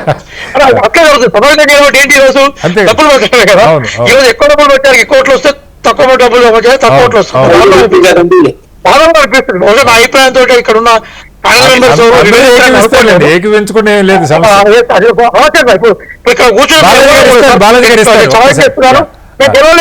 గెలిచే అవకాశం కూడా మాకు ఎందుకోసం అంటే సిస్టమ్ అట్లా తయారైంది. ఏదైనా కూడా సంస్కరణ రావాలనే కోరిక మాత్రం ఉండి ఆ చర్చ మరింత వేగంగా ఇంకా లోతుగా ఒక పాయింట్ రియాజ్ గారు, ఇప్పుడు శాసన మండలిని రద్దు చేసే అవకాశం అక్కడ ఎన్నికైన ప్రభుత్వానికి లేదు, శాసనసభకి ఉన్నప్పుడు ఆ శాసన మండలిలో కూర్పు ఏ రకంగా ఉండాలో దాన్ని మార్చుకునే అధికారం కూడా ఉంటుందా? నేను కరెక్ట్ గా నాకు ఐడియా లేదు. ఇప్పుడు చట్టంలో సవరణ జరగాలి, అదే పార్లమెంట్ ఆమోదించాలి. శాసన మండలి ఉండాలా ఉండకూడదా శాసనం చేస్తుంది. రిప్రజెంటేషన్ మీద మాత్రం మళ్ళీ మనకి రాజ్యసభ ఆమోదంతో, రాజ్యసభలో కలిసి 50% ఆమోదంతో, లోక్సభ రాజ్యసభ కలిసి ఇస్తేనే ప్రజాప్రతినిధి చట్టంలో మార్పు వస్తుంది. కాబట్టి ఈజీ కాదు మనం అనుకున్నట్టు ఒక ఆర్గ్యుమెంట్ చేయడానికి అవకాశం ఉంటుంది. మార్పు ఒక్కసారి బాలాజీ పూర్తి లేదు. అవునండి, అవును, ప్రతిపాదన పంపొచ్చాయి తప్ప అంటే శాసనసభ చేస్తే దాన్ని యాక్సెప్ట్ చేస్తున్నారు. శాసనసభ రద్దు కోసం ఏ ప్రతిపాదన ఆమోదించింది రిజెక్ట్ చేసే సందర్భాలు ఇక్కడ లేవు. ఓకే బాలాజీ గారు ఒక్క సెకండ్ మీకు ఇస్తాను సార్, మీకు ఇస్తాను, మీరు అనుభవం ఉంది. బాలాజీ గారు ఇక్కడ ఒక పాయింట్ చెప్పండి. ఇప్పుడు చాలా శాసన మండళ్ళు రద్దయినాయి, సరే అదొక అంశం అయితే ఇప్పుడు ఈ మార్పుకి ఇప్పుడు దీని మీద ఉన్న రాష్ట్రాల్లో ఉంది, అవసరమైతే ఆ రాష్ట్ర ప్రభుత్వాలకే ఆ విచక్షణాధికారం పెట్టి ఇదిగో మీకు కావాల్సిన పద్ధతిలో కాంపోజిషన్ టీచర్లు పెట్టుకుంటారా, డాక్టర్లు పెట్టుకుంటారా, లేదు ఇంతమంది కనీసం ఉండాలి, ఒక 7-10 అన్ని ప్రొఫెషన్స్ కూడా తీసుకోలేకపోవచ్చు sir. Different walks of life represent చేసే ఈ ప్రయత్నం ఎందుకు మీరు ఎన్డీఏలో భాగస్వామిగా ఉన్నారు బాలాజీ గారు? కొంత చర్చ ముందుకు తీసుకెళ్లే ప్రయత్నం ఏమైనా చేయొచ్చా వెంకటరెడ్డి గారు మీరిద్దరు? వివిధ సంఘాల నుంచో లేకపోతే ప్రజల నుంచి వచ్చే డిమాండ్ మేధావుల నుంచి కానీ ఏదైనా వచ్చినప్పుడు ఆ దిశగా భారత ప్రభుత్వానికి మనం ఒక అప్పీల్ చేసుకుంటే అది అలాంటి మంచి ఆలోచన ఉన్నప్పుడు ఎలాగూ అది మీరు ఏదైతే చర్చ పెట్టారో అది డిస్కస్ జరగాలి. ఆ డిస్కస్ జరిగిన తర్వాత దాన్ని ఆ ప్రతిపాదన కూడా ముందుకు తీసుకెళ్లొచ్చు. ఆ దశలో మేము కూడా అలాంటి ఆలోచన ఉంటే దాన్ని బాబు గారి దృష్టికి తీసుకెళ్లి ఆ దశగా ఆలోచించమని మేము కూడా విజ్ఞప్తి. వెంకటరెడ్డి గారు మీరు ఇప్పుడు ఒకటి శ్రీనివాసరావు గారు ఒక మాట ఏంటంటే, వాస్తవానికి ఒక 75 ఏళ్ల భారత ఈ శాసన మండలి వివిధ రాష్ట్రాల్లో ఉన్నటువంటి అంశాలను చూసినట్టయితే పరిశీలిస్తే మీరు అన్నట్టుగా 7-8 రాష్ట్రాలు మాత్రమే ఇవి ఫోర్స్ లో ఉన్నాయి, మిగతా దగ్గర లేదు. సాధారణంగా నా అనుభవంలో చెప్తున్నా, ఇక్కడ తెలంగాణ నుంచి ఆంధ్ర గానీ ఇతర గానీ ఒక 2 భావజాలు ఉన్నటువంటి వాళ్ళు ఈ సభలని అధికంగా గ్రాడ్యుయేట్స్ కానీ టీచర్స్ కానీ ప్రాతినిధ్యం వహిస్తున్నారు. ఒకటి కొంత వామపక్ష భావజాలం, లెఫ్ట్ రైట్, మిగతా ఈ కాంగ్రెస్ వీటికి సంబంధించినటువంటి పాపం వాళ్ళకు దీంట్లో ప్రవేశం లేదు. కాబట్టి దీనికి సభలో సంస్కరణ చేయలేవాళ్ళు. రైట్. రియాజ్ గారు దీని మీద మీరు కొంచెం కసరత్తు చేసి దీన్ని జాతీయ స్థాయిలో నిజంగా ఇలాంటి ఒక ప్రాతినిధ్యంలో కాంపోజిషన్ మార్చేయడానికి ఎందుకు ఒక డ్రాఫ్ట్ లాంటి తయారు చేయకూడదు? ఒక ప్రపోజల్ నిజంగా ఇవాళ నాకు చూసిన తర్వాత ఈ గాడి సేకరించి పార్టీలను రక్షించడం వల్ల అవుతాం, నిజంగా ఆయా సెక్షన్స్కి రిప్రజెంటేషన్ ఇచ్చడం వల్ల అవుతాం. మిగతా అసెంబ్లీలో ఈ ఛాయిస్ లేదు సార్. మనకి అసెంబ్లీలో ఖచ్చితంగా డబ్బు తెచ్చామంటే పెడతారు. కనీసం ఇప్పుడు డాక్టర్స్ యూనియన్లు ఉన్నాయి, ఐఎంఏలు ఉన్నాయి, బార్ కౌన్సిల్ ఉన్నాయి, పోలీస్ ఆఫీసర్స్ అసోసియేషన్లు ఉన్నాయి. రాజకీయం అసలు లేదని అనలేం, కానీ కొంత నయం కదా. టీచర్స్ది ఇందాక రవి గారు చెప్పారు, పార్టీలు ఏమన్నా సరే వాళ్ళకి మద్దతు ఇవ్వాల్సింది తప్ప మెజారిటీ సందర్భాల్లో సొంతగా పెట్టి గెలుచుకునే పరిస్థితి ఉండట్లా. శ్రీనివాసరావు గారు మీ సూచన సరైంది. ఒకసారి పార్టీకి సంబంధించిన వేదికల్లో నేను చర్చించే ప్రయత్నం చేస్తారు, కానీ ఇంకొక విషయం గుర్తుపెట్టుకోవాలి. చెప్పండి. ఇప్పుడు శాసనసభగా ఉన్న రాజ్యసభలో కూడా ఈ ప్రయత్నం జరగట్లేదు కదా సార్. అవును, ఎవరు పోవట్లేదు. అందరం కూడా అభిప్రాయపడుతుంది ఏంటంటే, పెద్దల సభలో ఏ పెద్దలు ఉన్నారు, పెద్దలు అంటే ఎవరు, విషయంలో పరిజ్ఞానం ఉన్నవారు, 150 కోట్లు ప్యాకేజ్ అయిపోయింది కదా సార్. ఇప్పుడు కనీసం లోక్సభ దూకుడిని కొంచెం ఆపి విచక్షణతో కూడుకున్న చట్ట సంబంధమైన నిర్ణయాలు జరగాలని కోసం రాష్ట్రాన్ని పెట్టారు కదా బేసికల్ గా. కానీ అది ఎక్కడే జరగట్లేదు. కాబట్టి బహుశా వాళ్ళు శాసన మండలిలో ఈ సంస్కరణ జరుగుతాయన్న విషయం లోక్సభలో చర్చ చేసి మీరు ఆమోదిస్తారని అనుకోరు, కానీ అలాంటి వాళ్ళు చర్చించకుండా చర్చగా అర్థం కూడా ఉండదు. ఖచ్చితంగా పార్టీ వేదికల మీద ఏమాత్రం అవకాశం ఉన్నా కూడా ఇప్పుడు మీరు చెప్పినట్టుగా అన్ని రకాల అంటే సేవా రంగంలో ఉండే అన్ని రకాల వృత్తులకి అన్ని రకాల మేధావులకు అవకాశం కల్పించే ప్రయత్నం మాత్రం చేయాలి. అది సరైన దిశగా చూసేదాన్ని భావిస్తున్నాం సార్. రైట్, రవి గారు చెప్పండి, కంక్లూడ్ ఒకటి దీనికి సంబంధించి 2019లో ఎమ్మెల్సీ నర్సిరెడ్డి గారు ఎన్నికైన తర్వాత మేము ఢిల్లీ వెళ్లి ప్రైమ్ మినిస్టర్ కి ఒక లెటర్ ఇచ్చాం. పార్లమెంట్ లో 1950 పీపుల్ రిప్రజెంటేటివ్ యాక్ట్ ని అమెండ్ చేయండి, ప్రైమరీ టీచర్స్ కూడా ఓట్ రైట్ ఇవ్వండి. ఎందుకంటే వాళ్ళ ప్రైమరీ టీచర్స్ కూడా ఆల్మోస్ట్ గ్రాడ్యుయేట్స్ ఉన్నారు, ఓట్ రైట్ లేదు, అది ఇవ్వాలని చెప్పి పెడితే వాళ్ళు లా డిపార్ట్మెంట్ కి ఫార్వర్డ్ చేశారు పిఎం నుంచి.